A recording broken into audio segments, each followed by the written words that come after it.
Specialists నాణ్యమైన వైద్య విద్యను అందించేందుకు ప్రభుత్వాలు కృషి చేయాలన్నారు కోదండరాం. బషీర్బాగ్ ప్రెస్ క్లబ్ లో జరిగిన ఆరోగ్యం ప్రజల ప్రాథమిక హక్కు పుస్తకావిష్కరణ కార్యక్రమానికి ఆయన హాజరయ్యారు. ప్రాథమిక ఆరోగ్య కేంద్రాల్లో సరైన వసతులు లేని కారణంగానే ప్రైవేట్ హాస్పిటల్స్ కు వెళ్తున్నారని, ఈ పద్ధతి మారాలన్నారు కార్యక్రమానికి హాజరైన నేతలు.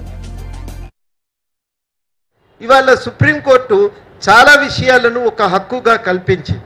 మునుపు లేవు. విద్యా హక్కు లేదు, వైద్యం హక్కు లేదు, సమాచార హక్కు లేదు.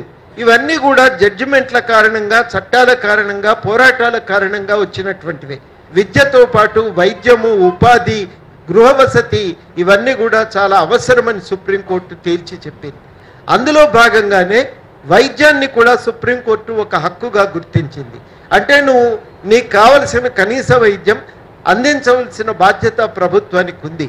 ఒక అధికారం, అడిగే అధికారం నీకుంది, కల్పించవలసినటువంటి బాధ్యత ప్రభుత్వానికి ఉంది.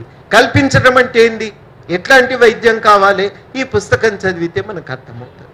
ఒక అవగాహనకు రావటానికి అవకాశం ఉంటుంది.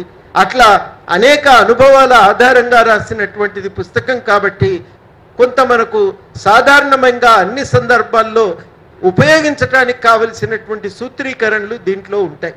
ఇది చాలా ముఖ్యమైనటువంటి విషయం. అది మనం గమనించాలి.